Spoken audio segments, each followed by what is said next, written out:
So I got to this part of assembling the battery and then I realised I was actually supposed to be filming this. So this is the last piece that needs to go in. It's the thermal fuse, or at least I think it's the thermal fuse. It was in the original battery pack and it says 70 degrees Celsius on it. So, you know, draw your own conclusions. What I'm going to do with this one is stick it right down the middle of the pack like that, and then solder these two wires onto the battery tabs that I've welded on. The reason I'm doing that is because my spot welder blew up the original tabs that were on this thermal fuse because they were a little bit too thin. First step is to get some rosin soldering flux and a small tool which you can use to absolutely slather the battery terminals in. Now this is highly carcinogenic, so you don't want to breathe in while soldering, or preferably just use an extractor fan. I don't have one, so we're just gonna try not to get cancer. The next step is to put your phone up into a phone holder so that you can actually concentrate on what you're doing. Put some solder onto the tip of your iron. Take this part and press it down into the flux. I'm gonna try and do this without getting flux on my fingers. I'm gonna fail.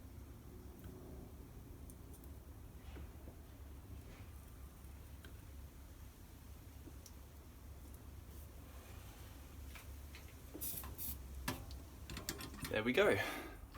And that is how you solder to a thermally sensitive part. I just need to actually check that I didn't break the thermal fuse.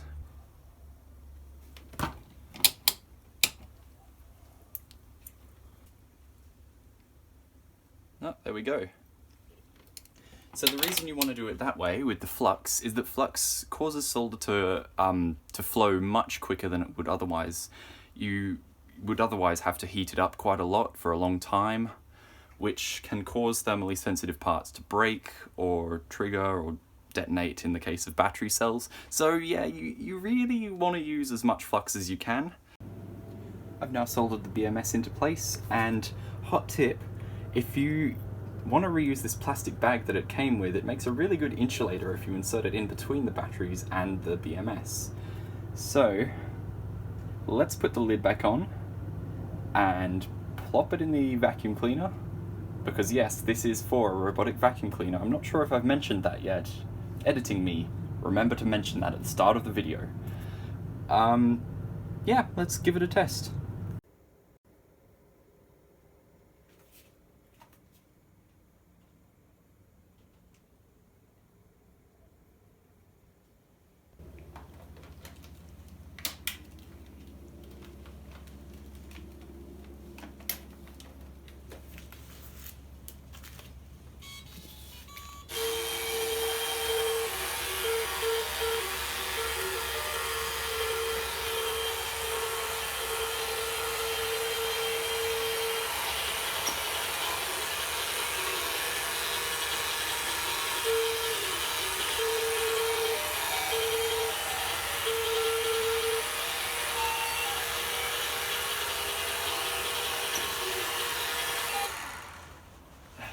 Well, that seems to work.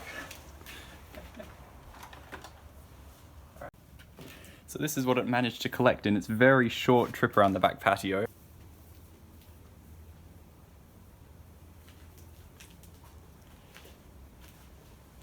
Over there. No more sweeping the back patio.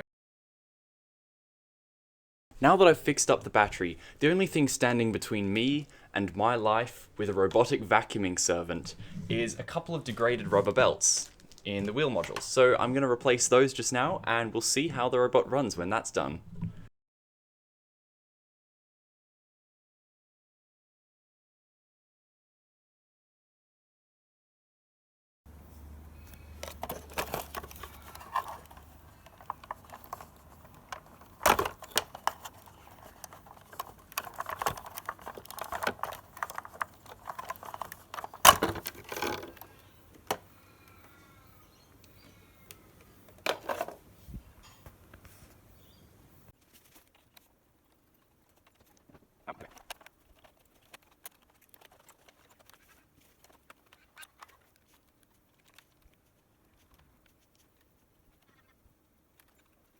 See, this side is what a good belt looks like. As you can see, the belt is taut, it's the right size for the groove it's in. If I spin the wheel, you can see the gearbox is working fine. I'm just demonstrating this. I definitely didn't mess up and forget which side was actually broken.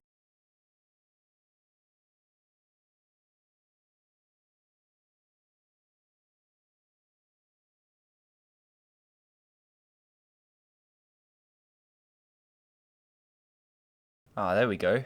So this side has belts, and these are way too slack. So I put these in a while back just to test it with, but they're not quite the right size. So this has been losing grip very, very easily. And what I'm just gonna do, take these stinky boys out and get, oh, I should have thought of this before I started filming with one hand, hey. We'll get there, hang on. Just a sec. There we go. Come on, belt.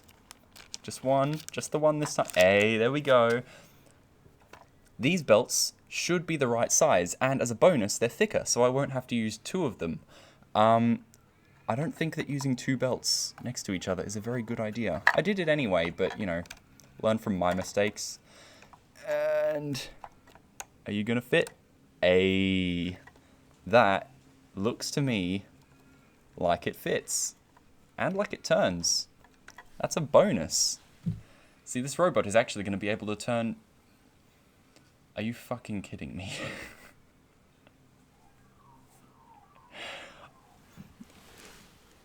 I just recorded that whole segment and the video wasn't recording.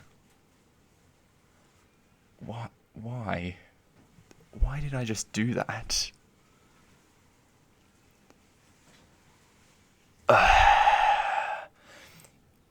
So here's what the belt looks like when it's installed. And as you can see, I'm turning the motor end and the wheel is very slowly moving. Now all I have to do is put this back together, put the battery back in, and hope it works, because taking this apart and filming it has been a procrastinated job for about 3 months now, so we're gonna see if it still works.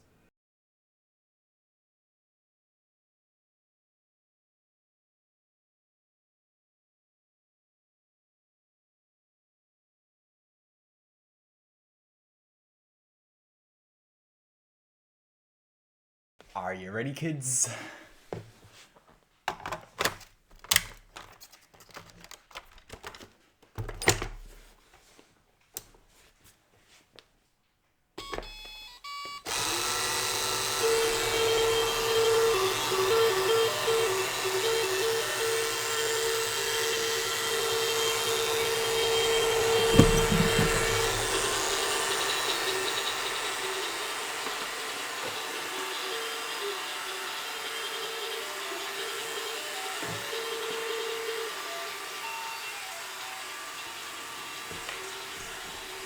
Wow, it's so quiet.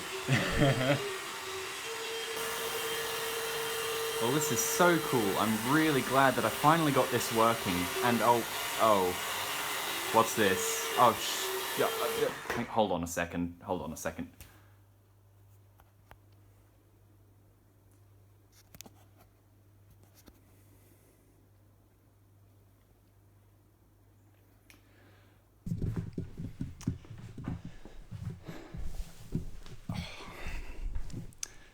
So, while I was waiting for the parts for my robot vacuum that you've just seen on video, I might have accidentally, of course, gone on Gumtree and seen a really good robot for a very, very reasonable price, and decided that I would pick it up and just see if I could fix it, which, well, I could, of course.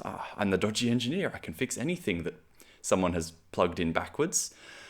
And now I have two robot vacuums. This is fine. This is fine.